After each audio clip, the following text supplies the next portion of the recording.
Greetings sailors and welcome back to World of Warships and another of my own replays. And this one, in contrast to the previous Tirpitz game I put up, is pretty much bang up to date. This is a very recent replay indeed.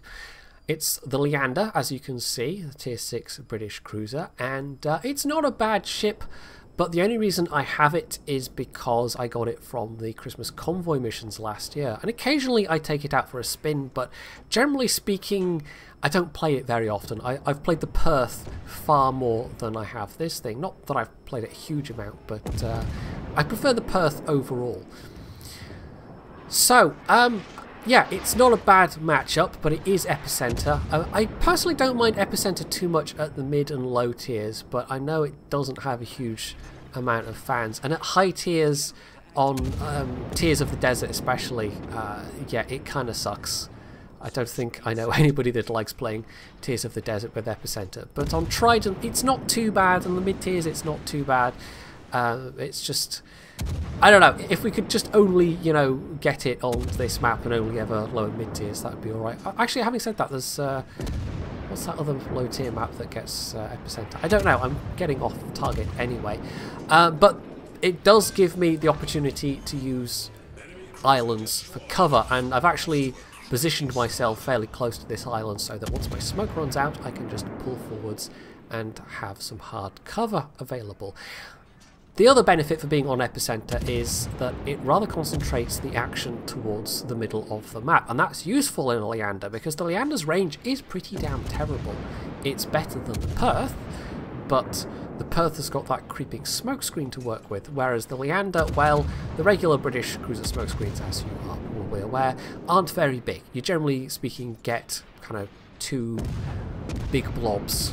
I think you can maybe stretch it out to 3 blobs, but anyway, you can't have a big smoke screen, and so it kind of ties you to where you can use them, or else you have to be very careful with the kind of ranges you're deploying them at. But in this case, because I can get relatively close to the enemy and have multiple targets to shoot at, and I've got hard cover to go to, it's all rather in my favour.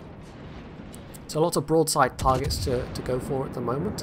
That enemy destroyer smoked up, although he's now dead, and there weren't a lot of destroyers on this particular match, so they're not going to really be a factor. I think there's just 1 per team. There is a carrier though, and I'll say right now, our carrier is a fighter ranger, the enemy carrier is a strike ranger, and that's going to be significant later on. So that just generally, I think, made a big difference in this match. If it had been a Hiryu on the other side, the fact that we got a strike ranger might still have been useful, but if it had been another strike ranger on the enemy team, actually that probably would have evened things out. But anyway, yeah, just the fact that we have, you know, fighter superiority is going to help later on, but it does mean that our ranger's not going to be able to do a huge amount of damage themselves.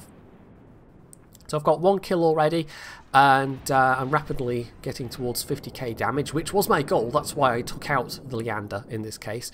One of the birthday medals is for getting 50k damage in a British cruiser, and it can't be the Belfast. It has to be with one of the regular line cruisers, and it has to be with your primary battery, so torpedoes don't count. And so, you know, the Leander's my only choice unless I want to unlock some of the lower tiers, but I don't particularly. None of the low tier British cruisers have a terribly good reputation. It's only from the Leander upwards that they are a bit better regarded. So I've deployed another smoke because I've got this Scharnhorst to shoot at broadside for days, which is very, very useful for this particular gun. I can just pepper his superstructure over and over again. This particular gun, these particular guns rather, plural, it's more than one gun, of course it is. This isn't World of Tanks. So, there we go, that's the one I was wanting, 50k damage. I'd come very, very close in a couple of previous games. This was like my 3rd attempt at it, and I kept getting, you know, 44, 45k damage, and it's kind of annoying when you're going for a particular goal and you just fall short, but in this case it didn't take me too many goes, and in fact I'm going to do rather more damage than that, but I really wouldn't be showing you this game otherwise, I suppose. So with the British Shell Arcs, I can keep hitting the Scharnhorst, and because he's transiting across the cap like that, it means that he is now in a position where even though my smoke's going to run out, it doesn't matter. I will still have cover from being spotted, except for from the air. Although there's an Emile Bartin to the west that might be about to pull into my spotting range, but actually it looks like they're travelling in the opposite direction. So this is still a safe position for now, and I'm just able to really hurt this Scharnhorst. You know, I'm really racking up the damage. It's not a lot per salvo, but with the AP against superstructures, well, I mean, this is pretty much ideal for a British cruiser. You want to be able to do this. You want to be able to just hit a battleship over and over again in the superstructure with those AP shells and be safe from return fire. So that's about as ideal as it gets. So because of that smoke cloud, the Scharnhorst was able to avoid taking any further damage, but there are other targets to shoot at, and my smoke is back at this point, so I can use that again if need be. And in fact, I'm backing up to a position where I can do the same thing again. I can use this island as cover and smoke out over the edge of the island, because there aren't any destroyers around. I think we lost our own destroyer at this point, or was our own destroyer still alive and kicking? No, they're still alive and kicking. But yeah, I don't really have to worry too much about torpedoes. I'm not sure the enemy team has much left with torpedoes. I think it might just be the Scharnhorst and the Bartin. Oh, and the York. The York's got torps as well. But of those, only the Bartin has any range to their torps. So this is a relatively comfortable situation. I don't even really have to use my hydro here. So the Pensacola even has pulled into cover, but there's that Scharnhorst again, so I'm basically going to get full use of this smoke. And because it's epicenter, everything is rather towards the middle. So it's fantastic. You know, this is about as optimal as it gets in a number of ways. So he's moving pretty slowly at the moment. We do have other ships coming into range. There's a KGV chasing our Colorado, and the Bartin is about to come into my firing range as well. And it's not looking too bad right now, but it's pretty close. The enemy team did have the cap for a while, and we're now being blocked from retaking it by the Pensacola behind the island. So nobody's getting any points at the moment, apart from through killing things, but we are going to need to do something to pull ahead here. So we're one kill up. It looks like the Gnevny is going for the Pensacola, but for myself, well, this Bartin is a very tempting target. The KGV is also quite low health, although our Colorado is even lower health. He looks like he's in serious trouble. And although my smoke's about to go, I can just keep firing at the moment because our Gneisenau is obviously a much more attractive target, or at least I hope they will be a much more attractive target. So there goes the Colorado, and hopefully the Gneisenau is aware that there are torpedoes incoming, but it looks like they might take some. It's a bit hard to tell when the minimap's obscuring the view, but either way, I can't hang around here in the open because if oh, there we go, yeah, the Gneisenau did definitely take those torpedoes, which I don't know, clearly they weren't expecting. But anyway, yeah, I've got to pull back, and it might give the Pensacola a chance to shoot at me. But I'd rather have one ship shooting at me than two ships shooting at me. I mentioned this in the Tirpitz video. You really want to do your best to control the engagements, to limit the number of ships that you are in the line of fire of at any given time. And in this case, well, I'll take one 8-inch gunned cruiser over the KGV and the Bartin. I can at least heal some health back, though. You know, that's an advantage of the British cruisers. Or I say an advantage, it's a thing that helps them get by, because if they didn't have the heal, they would be very, very easy to kill. I mean, they already are very, very easy to kill, but the heal gives them that little bit of extra survivability, potentially. So the Gnevny is tangling with the Pensacola. Hopefully the Pensacola comes off worse. We'll see. The Gnevny obviously only has very short-range torps, but did I say Gnevny? Oh, it was an Isokaze, apparently.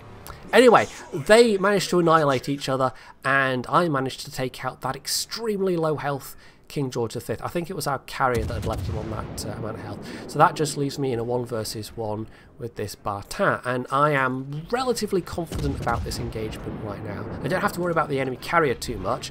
Our Ranger has basically taken all of the torpedo bombers, and although American dive bombers are not to be taken lightly, they're not going to be too much of a threat. Our carrier is actively trying to protect me at this point.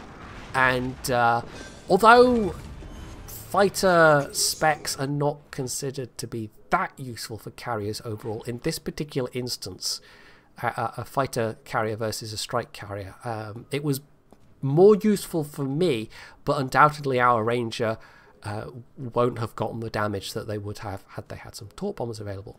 So I've managed to cap the inner 2 rings, but the York is now basically pulling in and is actually going to get into the middle ring, which is a problem because we are low on points. And I don't want to, like, my position is basically being telegraphed by the planes. And the Ranger's continually trying to strike me. But at this point, well, I would characterize this as tactical faffing. And this is purposeful faffing because there's time. We're not in imminent danger of running out of time. And basically, I was wanting our Ranger, even though he's only got the dive bombers, and actually the enemy Ranger's only got dive bombers at this point as well. But as you can see, our Ranger has actually done some damage to this York. So, smoke out, but I've actually kind of mistimed this. I thought the York was committing to coming round, and instead they've turned in, and it was a bad deployment of the smoke anyway. I wasn't paying quite enough attention to my speed. You have to be going at 20 knots or under to be able to stop in your own smoke. So it was a waste of a smoke charge, but it's not going to matter. Now the York's torps I do have to care about. He is within range. I mean, I've got my own torps as well, and I've got a heal, which is an advantage I have of this York. And, well, he's already put one set out. He's turned around to put the other set out, which my Hydro picks up more or less instantly. But in doing so, he's run himself aground. And so he's now pretty easy prey. Because that manoeuvre... I mean, the York doesn't have the most manoeuvrable turrets, so that manoeuvre basically put their turrets in an awkward position. So I'm burning a little bit from some bombs, but my damage controls just come back, so that's good timing. And that just leaves this Ranger, whom I can now just basically farm for damage. And that's it. That's it for the game, pretty much. I am going to get this kill. I am going to get this last bit of damage. And it's going to turn out to be a pretty nice game overall. By far the best game I've ever had in a Leander. But as I've said, these were really good circumstances. It being Epicenter and the setup with the carriers, the lack of destroyers, it all really worked out in my favour. And so I was able to just hang on, be opportunistic, wait for my carrier to you know, whittle down that York's health a bit, and then go in to finish off the job. So I got 5 of the birthday medals out of that, along with 3 of the regular ones, including a Kraken, which is not something I have a huge number of, so it's always nice to get a Kraken medal. And I really do have to give some praise to that Ranger. I know it's not the most useful setup, but that Ranger enabled me to go on to do what I did, especially removing the enemy torpedo bombers from the equation. And it wasn't quite deplaning the enemy Ranger, but you'd have to take, what, 70 plus plane kills to completely deplane them. But that's a good proportion of the enemy Ranger's planes, and crucially they, you know, concentrated on the planes that mattered. They took out those torpedo bombers. And so the dive bombers, with them being RNG, yeah, I could have gotten incredibly unlucky, but as it was, I didn't. And so I was able to finish off the job. And the Leander overall is actually not a bad ship. I'm not a huge fan of the British cruisers, and it's more that I'm going to end up with a Fiji eventually, just as an incidental thing of occasionally playing the Leander. But I can recognise that, you know, it has its strengths and it has its weaknesses, and in that particular game I was absolutely able to use those strengths and bring home a pretty nice result for a tier 6 cruiser. 110k damage without any use of fires or any use of torpedoes. That's not bad. That's not bad at all. I mean, you could probably do the same amount of damage with, say, Cleveland, but you'd be far more reliant on setting lots of fires to do so. So that's it for this particular replay. Hopefully you found it interesting, and if you did, you can leave any comments below, you can hit that like button, you can sub to my channel if you haven't already, and as always, stay tuned for more.